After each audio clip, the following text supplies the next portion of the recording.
নমস্কাৰ হিন্দুসকলে যিকোনো পবিত্ৰ কৰ্মৰ শুভ আৰম্ভ দীপ প্ৰজ্বলনেৰে কিয় কৰে আমি যদি সিম্বলিক হিচাপে চাওঁ আমি হিন্দুসকলে পোহৰক কম্পেয়াৰ কৰোঁ ৰিলেট কৰোঁ জ্ঞানৰ লগত যেনেকৈ সেই সৰু চাকি এটুকুৰাৰ পৰা হোৱা পোহৰে গোটেই হলত থকা ৰুমত থকা অন্ধকাৰ নাশ কৰি দিয়ে ঠিক তেনেদৰে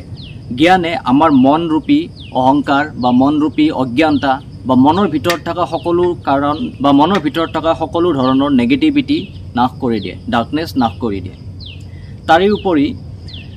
আমাৰ গোটেই বিশ্ব ব্ৰহ্মাণ্ডৰ পঞ্চ মহাভূতৰ পৰা বনিছে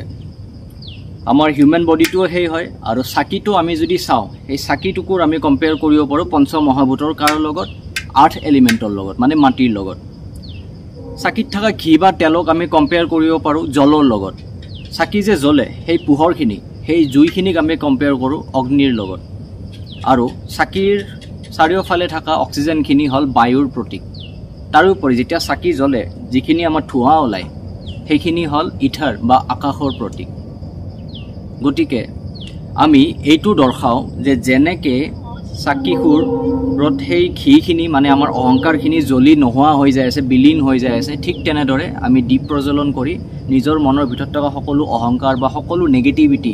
মই এনেকুৱা ধৰণৰ বস্তুবিলাক আমি কি কৰোঁ নোহোৱা কৰি দিওঁ যাতে আমি পূজাৰ আগত বা যিকোনো কামৰ আগত পবিত্ৰ মন লৈ আমি গ্ৰেটফুল হৈ কামখিনি ষ্টাৰ্ট কৰিব পাৰোঁ তাৰে ওপৰত যদি চাইণ্টিফিক চোৱা যায় ভিডিঅ'টো দীঘল হ'ব বাট বিভিন্ন ধৰণৰ আমি বস্তু ক'ব পাৰোঁ যেনেকৈ ধৰক চাকি যেতিয়া জ্বলোৱা যায় নিয়ম আমাৰ ট্ৰেডিশ্যন মানি কিনে যেতিয়া আমি বস্তু ব্যৱহাৰ কৰোঁ তেতিয়া তাৰ পৰা যি এটা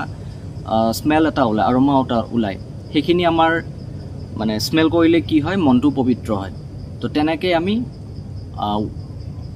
ছিংগল মাইণ্ডেড হৈ কামখিনি আগবঢ়াই লৈ যাব পাৰোঁ নমস্কাৰ